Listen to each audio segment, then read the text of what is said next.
So Kayla was 4 years old. She was, just a typical 4-year-old little girl. She liked playing with her sister. They were 4 years apart. So whatever Haley did, that is exactly what Kaitlyn did. She just followed her around everywhere, and they played together. And she liked Wow Wow Wugsy on TV, and Elmo, and all those things. That she was very sassy too. She yes. was like, Aw. What's one of your favorite memories with her? probably going to Disneyland. We would go to Disneyland, and her favorite ride was always Pirates, so we would go on it 100 times per year. What's your favorite memory? I have so many favorite memories. I think actually just as weird as it sounds, just when she was sick, just kind of having that one-on-one time with her, and just kind of really just soaking it all in as much as I possibly could. Yeah. At what age was she diagnosed? At 4. Oh, okay. Yeah, she was only diagnosed for 6 months. Oh, wow. Diagnosed when she passed away was 6 months. What kind of treatments did she go through when? She did radiation, and she did chemo. Mm-hmm. Yeah, and then afterwards, after all that stuff was done, she did physical therapy and that kind of stuff, just to kind of build her muscles and stuff back, mm-hmm. as much as she possibly could. Yeah. Did y'all stick with one doctor throughout the process, or did you kind of try and do different treatments, or? We did try to get at first, because this was 9 years ago. So yeah. At then, obviously I didn't know anything about what any of that even meant. I think for a mom, I was just kind of what does this even mean? When they were. So we did start out at Kaiser in Fontana, and then we did get a second opinion through Children's Hospital LA. We did try to go to St. Jude, and they all pretty much said the same thing. At that time, what the process was, that's what it was, that they would just do the same thing that Kaiser was doing. We did have to, when she did the radiation, we did have to go to LA to do her radiation because she had to be sedated every day. Mm-hmm. So that was a little hard for us as a family, to do that stuff, because we pretty much lived out there from Sunday through Friday. And then Haley stayed home so that she can go to school. So it was just, a weird time for all of us. Mm-hmm. How did Kaitlyn handle it, going through all the treatments and everything? I think at first she hated every single thing that was going on. She was scared.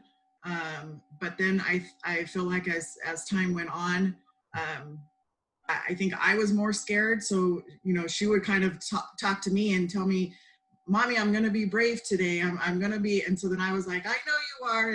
And so I think that was, after a while, she started being the one to help me, get through some of the stuff. So, for a 4-year-old little girl, she did as best as she possibly could. That's for sure. She sounds very strong. Yeah. What do you think is a lesson you learned from her, going through that process, or something she taught you? I really feel like, the bravery thing, and as much as she hated all of that stuff, and to be poked and everything that was going on, one thing that I always remember, she always said is, I'm going to be brave, and you're going to be brave with me. And so we just did it together. And so I always hear that in my head, even now, when things are going on, and, for her to say, or if I started crying, as much as I tried to hold it in as much, in front of her, especially, she would always say, Mommy, if you cry, you're going to make me cry. So then I would okay, I don't want her to cry. So then I would hold it in as much as I could. How would you explain DIPG to someone who hasn't heard of it before? I explain it as it's a brain tumor that is in the brain stem, and it's kind of the easiest way that was explained to me, that I kind of explained to other people, is that it's not a mass tumor. It's kind of like salt and pepper, so it's just like spread all over, and it's in the ponds of your brain that kind of controls everything that's all your brain functions and everything for living. Mm-hmm. Do you think that there's something that most people don't know about DIPG that you would want to bring attention to? I think unfortunately a lot of the childhood cancers get a lot of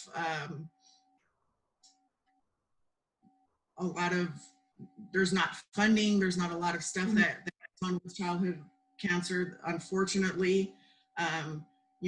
It's weird, since she's had this DIPG, that you go back and look and see, like, even like Armstrong, his daughter had it, and it's been going on, and still nothing seems like it's been helping with this type of cancer, and it's really sad that there's not more focus on these, especially childhood cancer, because if anything, I'm like, it's just these kids that go through cancer, it's a horrible thing. Mm-hmm.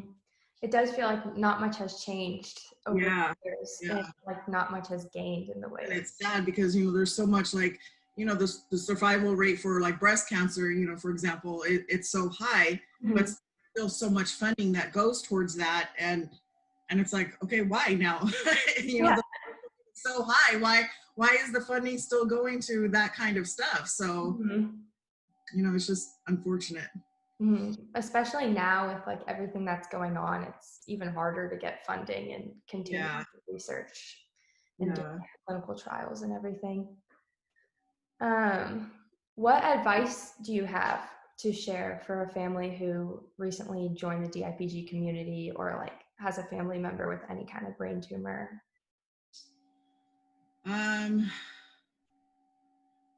I would say try to get as much support as you can from your family and friends. Enjoy every single moment that you have with your child or whoever's there, and like I said, just try to soak it all in as much as because unfortunately there is no cure, there is no nothing that's going to save them. So I just really those memories that I have with Kaitlyn, even during those 6 months that she was sick, is what I still remember to this day. And like I said, it's been 9 years since she passed, and those are what I remember. I mean, I don't want to remember her sick, but that's what I remember, because we were just always together. It was us, and we didn't have work, and we didn't have any of that stuff, that daily stuff that goes on. It was just, my focus was her. Did you feel like you had a support system during the process, like to lean on? Not at all. No. Really? My husband at the time, and that was Kaitlyn's dad, he was having an affair. Oh, wow. So he, his selfishness, and even like when we were in LA and Kaitlyn was getting her treatment, I would beg him, like he would want to come back home, and I know it was because he wanted to do whatever he was doing, but I would beg him, please, like because the chemo that she took was like a pill that she had to take, and to try to get her to take that pill was like, I mean, she was not having it. We had to put it in pudding, we had to put it in ice cream, and it took both of us to do it, but he would always want to leave like halfway through to come home, and I would beg him, please, I can't do this by myself, stay here with us. And no, he just went and did his own thing. And so it was very hard for me to have to try to do that stuff on my own. Wow. So did he not spend a lot of time with Kaitlyn, like for 6 months? He didn't. Well, I mean, he did. He's in law enforcement, so he did take some time off work, but he could have spent way more time with her than what he did, and he just chose to do his thing. Was that hard for Kaitlyn? Yeah, I mean, I think even though I knew what he was doing, and I made it very clear to tell him, you know, look, I know what you're doing. Don't take me for a fool, you know, that I'm allowing this to go on. I just kind of feel like he could have done more. It was like he worked. He did take some time off work, but he could have done more than what he did. So I do wonder now, you know, what he thinks about that stuff, and if he even plays it back in his mind to be like, man, I lost out on a lot of time with her because of my selfishness to, you know, do what. If that was me, you know, and I get a lot of people do this stuff. I mean, you're young, so you don't kind of know. But I mean, if it was me, I would just be like, hey, my daughter is, you know, terminally ill. I'm gonna put you on hold right now. I'm going to focus on my family, and I'll come back to you later, you know, if need be. Yeah. So that's just my thinking, and maybe it's just a woman's thinking or a mom's thinking. But yeah, I mean, he's never said anything. He's never been like, oh, I regret that or anything. So I don't know. Wow. Did you have any support like within the hospital, like with the doctors or the nurses or social workers, anyone? No. Wow. And that's what, and even like for her at the time she was 8. So, you know, I kind of think, I wish they would have, like the social workers said, okay, you know, this is the support that we can give your daughter, because I didn't know what to say to her, you know, at even the time of diagnosis. I'm like, what do I tell my daughter, you know? And I know that those social workers, that's what they should have done, is been like, here, you know, here's a support for her. Here's a group that she can go to, or here, let me talk to her, you know, and you can be in the room and we can kind of explain this together to her. Because I was very honest with Haley as to what was going to happen and what we were kind of looking at it, because, you know, I just felt like it was better for her to be prepared and not just, you know, the blue, her sister died, you know, so I wanted her to be prepared. I just didn't know how to do it. So yeah. I ended up working at Kaiser for a summer, and then I found out that there is, like, they do have people that go in there and talk to siblings who have like a sibling who's really sick and about to pass away, and I was just like, where was that? Yeah. Where was that? Home needed it. Yeah. That's crazy that they didn't do that for you, because I'm sure that those programs were in place and those people were there that should have been. And see, and at that time I thought, okay, maybe they just don't have this. And even afterwards, I had started a nonprofit organization because I didn't get support from a lot of people that I was like, I want to give that support to other families who are going through this, who were like me, they don't know. And I had started it, you know, for a while, but then, you know, because of our family dynamic and stuff, I had to terminate all of that stuff because I just didn't have the help or support. But that's what my thought was, is I was like, oh, well, maybe they just didn't have it. And I could do that for other people, but I don't know. That is a good idea, though, especially if you could have people that have like gone through that kind of similar experience and know what to expect. If they could go and talk to families that are having a similar experience. Because I mean, for me, I would have loved to have had a mom come in when I was at the hospital one day with Kaitlyn and just be like, hey, you know, I'm going through the same thing. Here's my phone number if you ever need to talk. And not that I probably would have called her right then and there, but I'm sure at some point. And afterwards, after she passed away, I would have loved to have talked to a parent that was, you know, would kind of be like, hey, whatever you're feeling, you know, is valid, you know, it's normal, because I certainly didn't feel like I was normal at all. So like when you found out the diagnosis, did you know what DIPG was, or like did somebody give you information on it? I didn't understand what it was. When they told me what it was, I don't think I could process the information that was given to me during that time. I mean, I had a doctor come in and just the way he talked, it wasn't like it was very simple terms. It was like all these medical terms that I was like, okay, what does that even mean? And then when he would leave, I would tell my husband at the time, I'm like, what did that mean? What was he saying? And it was still a lot for me to process. And I don't even think up until the very end, I was able to grasp what exactly all of it was. Mm-hmm. Wow. They definitely, that's very interesting to hear that, like, they weren't very, like, the support system wasn't there. Yeah. That's very interesting to hear. Is there anything else you want to highlight about the, like, process or Kaitlyn, or any stories you want to share about her? No, I hope that, you know, other parents or families that are going through this don't have the lack of support that I had. Mm-hmm.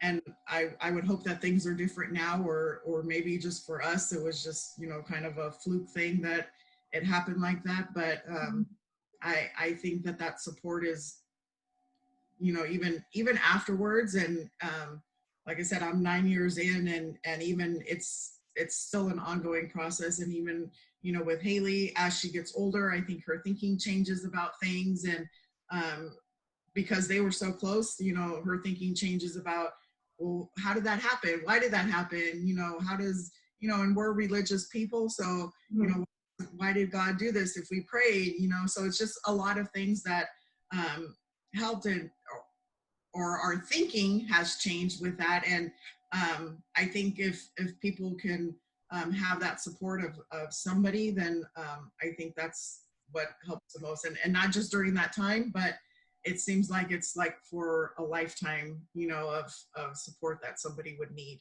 Mm-hmm. Yeah. I mean, it's not just like a single event. You really do need the support, right, for the rest of the life. Just, okay, well, she passed away, now, you know, move on with your life. It's not like that at all.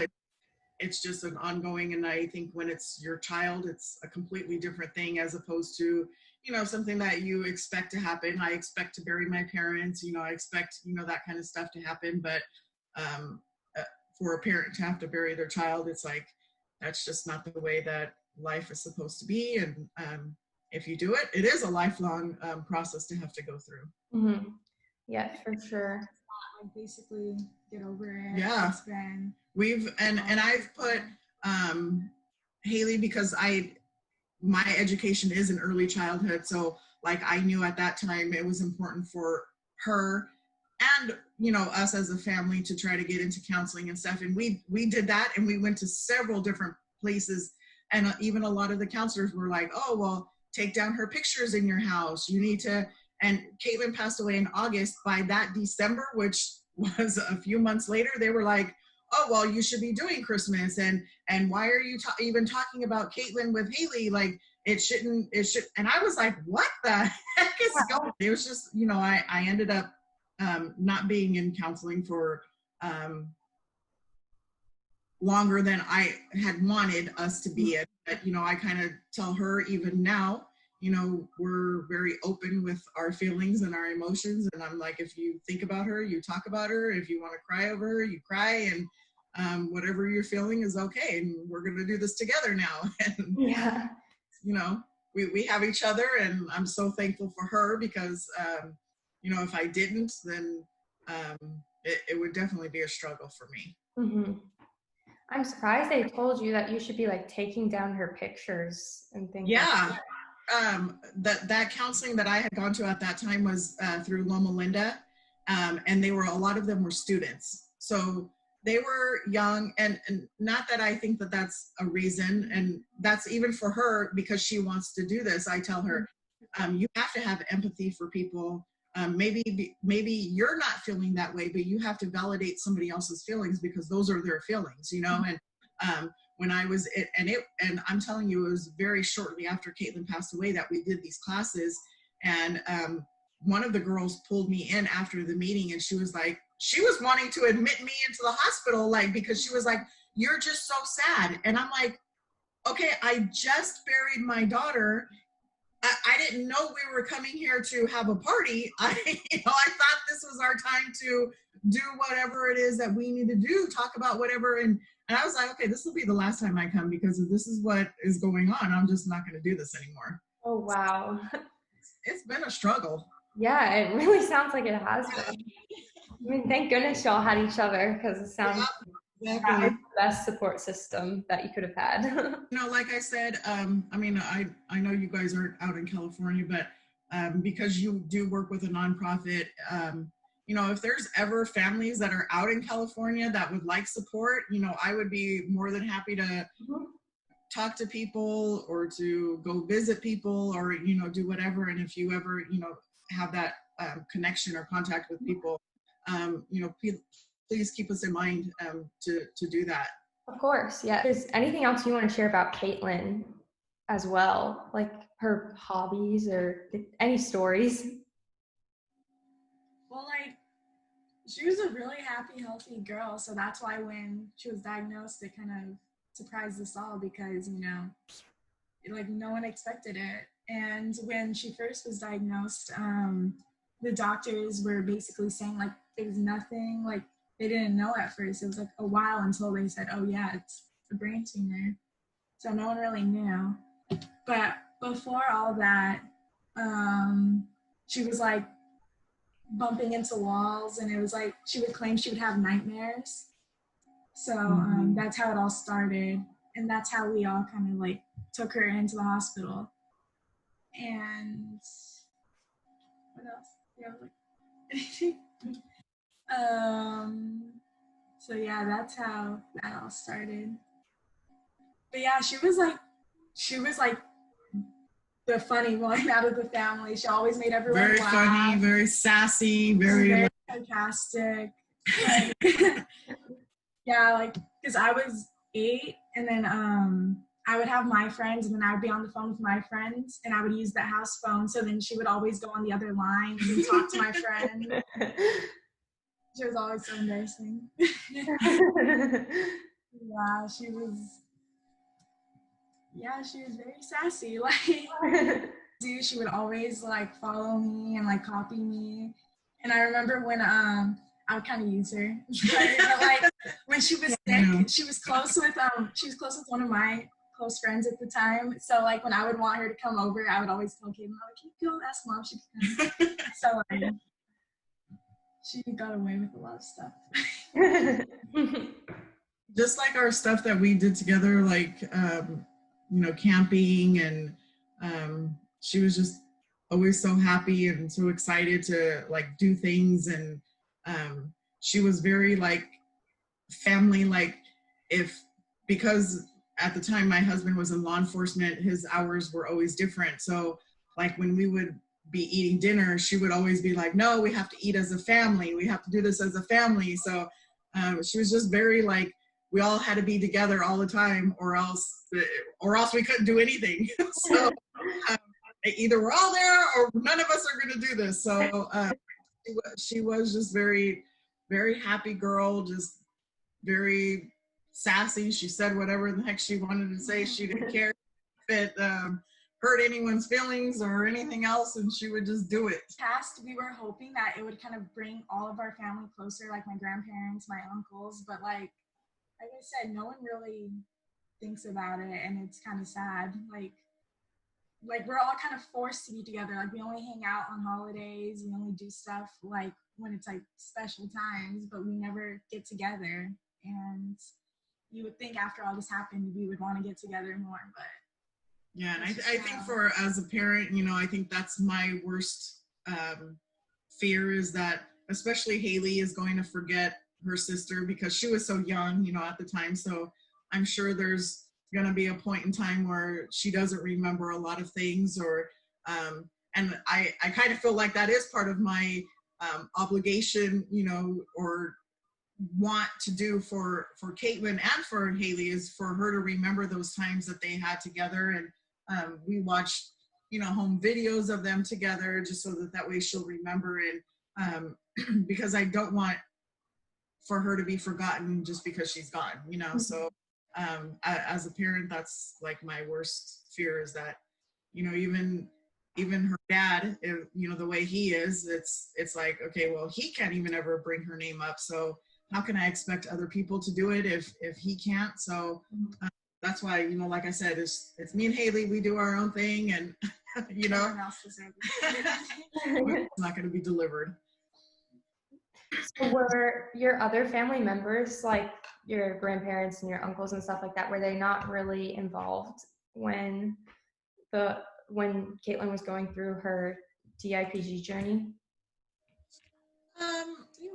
Yeah, they were a little bit. They, you know, they would come over and visit, and I was very much like, as much as I wanted to close my house and just take in my kids and my family myself and not let anybody else in, you know, I was very much like, okay, if anybody wants to come by at any point, they can. Like my oldest brother, he has 4 kids, and we have always been pretty close with them. The kids were always pretty much around the same age. But you know, and they were younger. So now that they're older, it's just weird, you know, because I think what Haley's saying is nobody ever talks about Kaitlyn. Nobody ever saying about, oh, I remember this, or I remember, you know, when she would do things like that. And a part of me tries to just give the reason as, okay, she was 4, and a lot of people don't have a lot of memories of her because she was only 4. So, you know, it's hard for them to bring up the same thing over and over and over because they don't know. And so I feel like they don't want to make us uncomfortable. I feel like they think that even though I talk about it, even though I've, you know, been very clear to say, you know, if it brings a tear to my eye, it's not because you're making me sad, because I don't ever stop thinking about her. Mm-hmm. I want people to talk about her. I want to talk about her.